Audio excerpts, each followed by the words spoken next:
Hello दोस्तों, आपका स्वागत है जालिम पत्नी के दूसरे भाग में। अगर आपने अब तक पहला भाग नहीं देखा तो उसका लिंक हमने अपने डिस्क्रिप्शन बॉक्स में डाल दिया है। तो चलिए शुरू करते हैं जालिम पत्नी भाग 2। विनोद चंपा के रोज रोज के झगड़ों से परेशान होकर नदी वाले पहाड़ी के पास जाता है और उसे ढूंढते ढूंढते चंपा वहां आ जाती है। चंपा विनोद को पहाड़ी के किनारे देख जोर से आवाज लगाती है। अरे रुक जाओ जी, ऐसा मत कीजिए, आपको मेरी कसम। बोलो, क्या हुआ? क्यों आई हो तुम यहाँ? चैन से कोई तो काम करने दो मुझे। मुझे पता है आप मेरी हरकतों से परेशान होकर नदी में कूदने जा रहे थे। बेवकूफ चंपा नहीं जानती थी कि विनोद नदी के पास रहने वाले बाबा से मिलने आया था, जो उसको चंपा की रोज रोज की झगड़ा करने वाले आदत से बचा सके। पर विनोद ने सोचा कि क्यों ना इस अवसर का फायदा उठाया जाए। तो मैं क्या करूं? परेशान हो गया हूं इन रोज रोज के झगड़ों से। मुझे कुछ नहीं समझा तो मैं यहाँ चला आया। चंपा को कुछ समझ नहीं आया कि वो क्या करे, तो वो तुरंत विनोद से माफी मांगने लगी। मुझे माफ कर दीजिए, मैं आपको आज से कभी परेशान नहीं करूंगी और आज से घर के सारे काम भी मैं ही करूंगी। विनोद ने मौके का फायदा उठाया और अपने मन की ओर भी इच्छाएं चंपा को बोल दी। वो सब तो ठीक है, पर मुझे जो तुम्हारी सबसे ज्यादा चुभने वाली आदत है, वो तुम्हारी हर बात पर अपने मायके वाली बातें बीच बीच में लाने वाली आदत। बस मैं चाहता हूँ कि आज के बाद तुम ये अपने मायके वाली बातें बंद कर दोगी। चंपा के पास विनोद की बातें मानने के अलावा और कोई रास्ता नहीं था। हाँ जी, पक्का आज के बाद मैं आपको अपने मायके वाली बातें सुनाकर ताने नहीं मारूंगी। बस आप मेरे साथ चलो। ठीक है, चलो, माफ करता हूँ तुम्हें। और कर भी क्या सकता हूँ, प्यार जो करता हूँ तुमसे। फिर क्या था, चंपा और विनोद हंसी खुशी घर आ गए। चंपा पूरी तरह से बदल गई थी। वो घर के सारे काम करने लगी थी और विनोद के घर आने से पहले ही खाना बनाकर रखती थी। क्या बात है चंपा, तुम तो पूरी तरह से बदल गई हो। आजकल तुम घर को बहुत साफ रख रही हो और तुम्हारे हाथ के खाने का स्वाद भी बहुत अच्छा हो गया है। बस जी, और तारीफ मत कीजिए मेरी। आप खाना खाइए, वरना खाना ठंडा हो जाएगा। चंपा और विनोद अब बहुत खुश थे। चंपा में इतना बदलाव आ गया था कि वो अब विनोद को खाना देने उसके खेतों पर जाने लगी थी। ए जी, सुनते हो? हाथ पैर धोकर आकर खाना खा लो। हाँ रुको चंपा, बस आ रहा हूँ। विनोद पेड़ों के नीचे बैठकर चंपा के साथ खाना खाने लगा। तभी वहाँ से विनोद का चचेरा भाई गुजर रहा था। उसने विनोद और चंपा को इतना खुश देखकर मन ही मन में सोचा, चलो अच्छा है, लगता है नदी वाले बाबा के पास जाने का विनोद भैया को फायदा तो हुआ है। चंदन ने सोचा, चलो अब भैया दिख गए हैं तो भैया से बाबा के जादू के बारे में पूछ लेता हूँ। कुछ समय बाद विनोद का खाना खाकर हो गया और वो अपने खेत में काम करने लगा। तभी चंदन ने उसे आवाज लगाई, भैया, ओ विनोद भैया, जरा यहाँ तो आओ, बहुत जरूरी बात करनी है आपसे। हाँ चंदन मेरे भाई, बस वहीं रुक, मैं आ रहा हूँ तेरे पास। विनोद बहुत खुशी खुशी चंदन के पास जाता है ताकि उसको अपनी सारी कहानी बता सके। क्या बात है भैया, बहुत खुश नजर आ रहे हो। और ये मैंने क्या देखा, भाभी आपको खेतों पर खाना देने आई थी।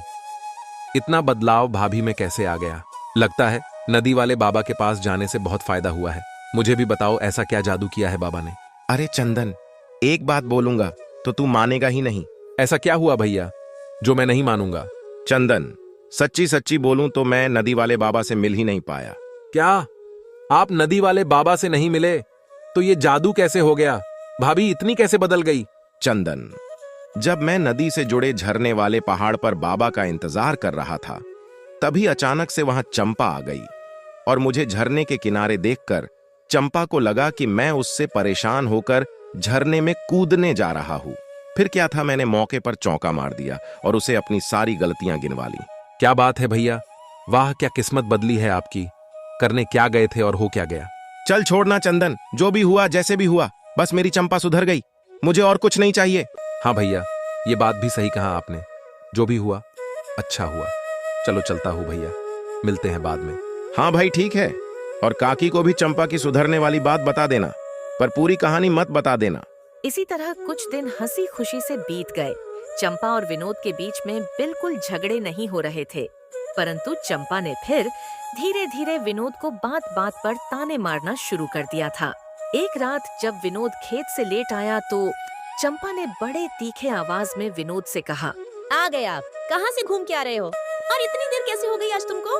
कुछ नहीं चंपा, बस आज खेत में थोड़ा ज्यादा काम था, इसलिए थोड़ा ज्यादा समय हो गया आने में। बहुत अच्छा तरीका है झूठ बोलने का। विनोद थका हुआ था, इसलिए वो चंपा की बातों पर ध्यान नहीं दे पाया। चंपा और विनोद ने उस रात खाना खाया और दोनों सो गए। धीरे धीरे फिर से चंपा के बात करने के तरीके में बदलाव आने लगा था और उसने अपना पुराना स्वरूप दिखाना शुरू कर दिया था। सुबह सुबह जब विनोद खेत की तरफ जा रहा था, तभी वो चंपा से कहता है, चंपा, ओ चंपा, मैं जा रहा हूँ खेत पर काम करने, अपना ध्यान रखना।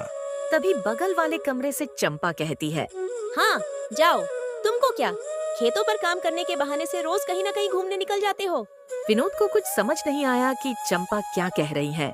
विनोद चुपचाप अपने खेतों पर चला गया। विनोद ने दिन भर मेहनत की, परंतु वो चंपा की बातों को भूल नहीं पा रहा था। मुझे चंपा की बातें कुछ समझ नहीं आई, आखिर वो कहना क्या चाहती थी। चलो कोई नहीं, आज चंपा के लिए कुछ अच्छा सा ले जाऊंगा ताकि उसके सारे गीले शिकवे दूर हो जाएं। उस शाम विनोद चंपा के लिए तोहफा लेकर जाता है, परंतु जब वो घर पहुंचता है तो देखता है चंपा सो गई है। विनोद उसे आवाज लगाकर कहता है, चंपा, ओ मेरी चंपा रानी, सो गई क्या? देखो तो मैं तुम्हारे लिए क्या लाया हूँ। चंपा ने विनोद की कोई बात नहीं सुनी और सोई की सोई रही। विनोद को कुछ समझ नहीं आ रहा था कि अचानक चंपा को क्या हो गया है। विनोद ने सोचा शायद चंपा की तबीयत खराब होगी, तो वो रसोई में खाना बनाने चला गया। परंतु जब वो रसोई घर में जाता है तो देखता है चंपा ने पहले से ही विनोद के लिए खाना निकाल के रख दिया था। क्या हो गया है चंपा को? किसकी नजर लग गई मेरी चंपा को? ये ऐसा बर्ताव क्यों करने लगी हैं?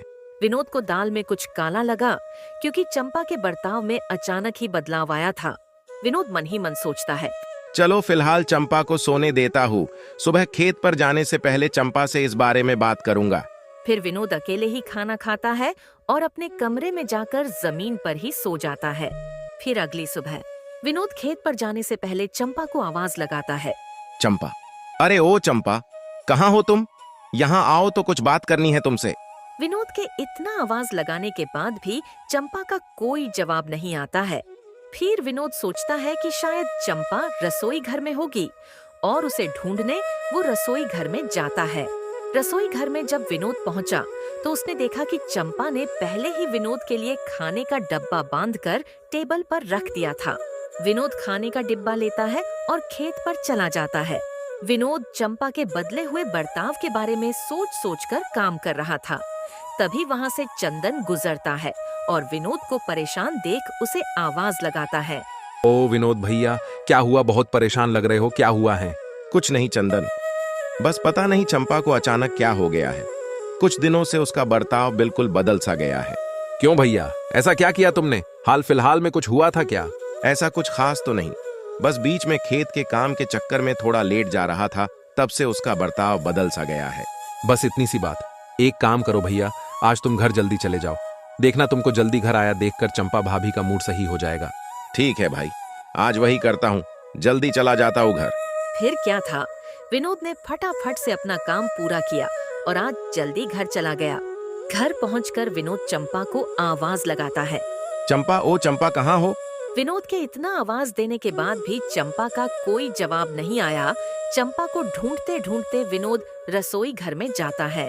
जब विनोद रसोई घर के पास पहुंचता है तो उसे रसोई घर से चंपा और बगल वाली मीना भाभी की आवाज आती है। विनोद वहीं रसोई घर के दरवाजे के पास कान लगाकर खड़ा हो जाता है और दोनों की बातें सुनता है। चंपा भाभी, आप अपने पति पर ध्यान दिया करो। ये पतियों का कोई भरोसा नहीं होता है। काम के नाम पर रात को देर से आते हैं और काम का बहाना बताकर बात काट देते हैं। हाँ भाभी, मेरे वाले भी आजकल घर बहुत लेट से आने लगे हैं, इसलिए मैं भी उनसे सही से बात नहीं कर रही हूँ ताकि उनको अपनी गलती का एहसास हो जाए। सही किया भाभी तुमने।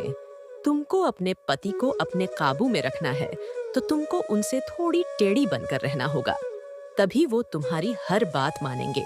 रसोई घर के दरवाजे पर खड़े विनोद को चंपा के बदले हुए बर्ताव का कारण पता चल जाता है। चंपा और मीना दोनों की बात को काटते हुए विनोद अंदर आ जाता है। वाह भाभी वाह, खुद का घर तो संभाल नहीं पाती हो और दूसरों के अच्छे खासे घर में आग लगाने का काम कर रही हो। विनोद को देखते ही मीना वहाँ से चली जाती है। क्या बात है चंपा, मीना भाभी की कुछ बातें सुनकर तुम मुझ पर शक करने लगी। नहीं जी, ऐसी कोई बात नहीं है। मैं तो बस ऐसे ही थोड़ा परेशान थी, इसलिए ऐसे बर्ताव कर रही थी। देखो चंपा, तुम्हें झूठ बोलने की जरूरत नहीं है। मैं समझता हूँ कि कभी कभी किसी के चढ़ाने से हमारा मन बहक जाता है, पर मैं तुम्हें पूरा दिलासा देता हूँ, तुम्हें जब भी कोई तकलीफ हो तो मुझसे बात कर लिया करो। और आज से मैं वादा करता हूँ कि मैं कभी देर से नहीं आऊंगा, पक्का। विनोद चंपा को अपनी बातों से दिलासा दिला देता है और चंपा भी मीना भाभी की सारी बातें भूल जाती है और हंसी खुशी विनोद के साथ खाना खाती है।